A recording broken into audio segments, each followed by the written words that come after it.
Hi, good morning, good afternoon, or maybe good evening if you're watching this late at night. My name's Kevin Hodge. I'm here reading letters that my dad compiled in the year 1999 to mark the sort of turning over into the new millennium in the year 2000. Ex-journalist and sort of, I guess, well, let's just call it ex-journalist, ex-Royal Marine based in Medway, Kent. On today, which is the 8th of January 1999, remember, he was talking about three things really: Millennium Dome, the NHS, and, believe it or not, Viagra. He was talking about the Millennium Dome because there was lots of talk about that opening in 11 months' time on the 31st of December. So if you were around then, you'll probably recall there was quite a big push about the Millennium Dome and what it was going to be and the things that were going to be within it. Now, I have to say, I did go along and took my children there when it had opened, and I have to say I was a little bit disappointed. It was a good effort, I think, but I think Disney don't have anything to worry about, so to speak, and I guess it was always going to be just the venue that it's now become. But that is 26 years ago, or 25 years ago, I guess. So he was talking about the money being spent and how everybody was expected to be turning up there on the 31st of December. But apparently the surveys and in the newspapers of the time said, no, ain't going to happen. Everyone wants to be at home, probably in front of their own TVs, watching the fireworks on TV. I have to say, in the last one a few days ago, there were a lot of people in London, but I guess as a proportion of the population, not that many, but really spectacular.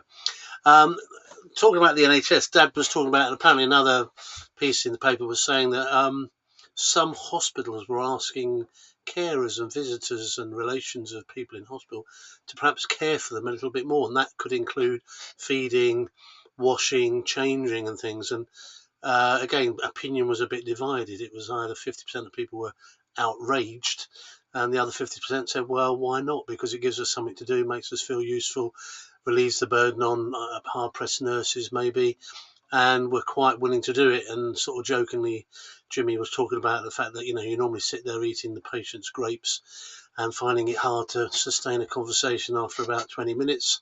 Perhaps we've all been there. And so he thought it was quite a good idea. And lastly, he was talking about a new drug that had come on the market 25 years ago. I think it's probably a little bit before that, but Viagra was making the headlines in the papers of that day. And I'll sort of read it to you because it is quite funny today. It says, it looks like the new wonder drug Viagra, you'll recall this is designed to pep up a man's sex drive, has claimed its first divorce. A wife in Philadelphia couldn't get a decent night's sleep after her 65-year-old husband brought hundreds of Viagra tablets. So she flushed them down the toilet.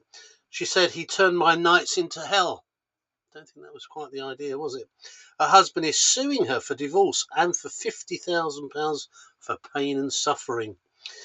And on the same uplifting subject, a travel company revealed today that last year about a dozen men who took Viagra while on holiday abroad found they were still champing at the bit the next day, and they had to be flown home as casualties.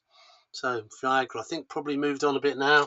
But it says, P.S. Our local butcher is advertising Viagra steak. Probably jumps out of the pan onto your plate, said Jimmy. Anyway, I'll leave you with those thoughts. Millennium Dome, NHS, big topic at this current time in 225. And Viagra and its effects. Okay, join me again tomorrow for next day of thoughts and musings from Jimmy. Okay, take care. Bye.